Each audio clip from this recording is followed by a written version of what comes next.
So here's the story about how I got in an accident with the driver's ed card. My name's Joe, and like most 15 and 16-year-olds, I was so excited to get behind the wheel of a car and get my driver's license and take off and go wherever the road takes me. In order to get to that point, you have to go through the driver's ed program, right? I did the classroom time, and then came the driving instructor time, and that was what I was really excited for. So I'll never forget it. That morning, my mom's one of those, back then we didn't say helicopter mom, but I think that'd be the term now. Just to give you an idea, when I would go rollerblading, sign of the times, I had all kinds of pads and gear and helmets and everything that just totally singled me out in the neighborhood. So one of those cautious moms. So my mom told me, Joe, here, take this cell phone. This is back when cell phones were relatively new. It's the old school Nokia, the thing that was indestructible.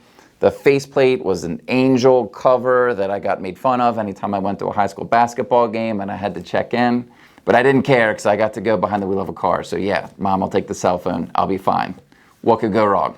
So Tom, the driver instructor, pulls up, and for about 15 minutes, everything was going fine. Blinkers, I'm looking at the mirrors, keeping it in the lines, and then at the 15th minute, there was a car transporter or some big 18-wheeler that was in the lane of traffic that I was driving. There was two going the same direction. I put on the brakes, I sat there, I put my blinker on, I'm waiting for traffic to clear, I'm looking at the mirrors, and then I heard a sound that I'll never forget, and it was Tom, and he just went, "Ooh!"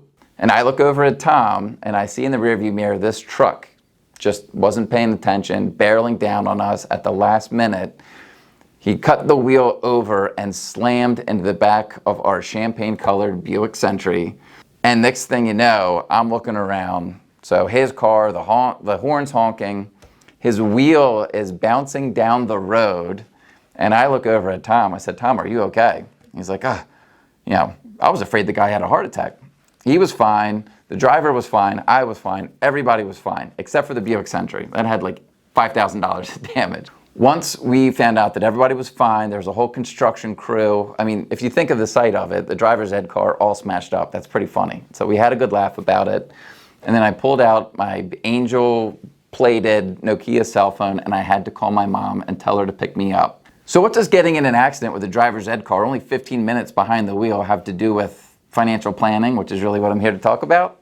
Well, sometimes in investing, your timing might not be very good. A lot of people, if you're new to investing and you started sometime this year, COVID happens, and you're thinking, oh my gosh, this investing thing's not working out for me. I didn't let my accident in the driver's ed car deter me from driving. Now, have I gotten in any accidents since that driver's ed car? Yes, I was actually a terrible driver for the first few years of my life. I've gotten better. The reason that you're investing is for the freedom and flexibility that having assets can afford you.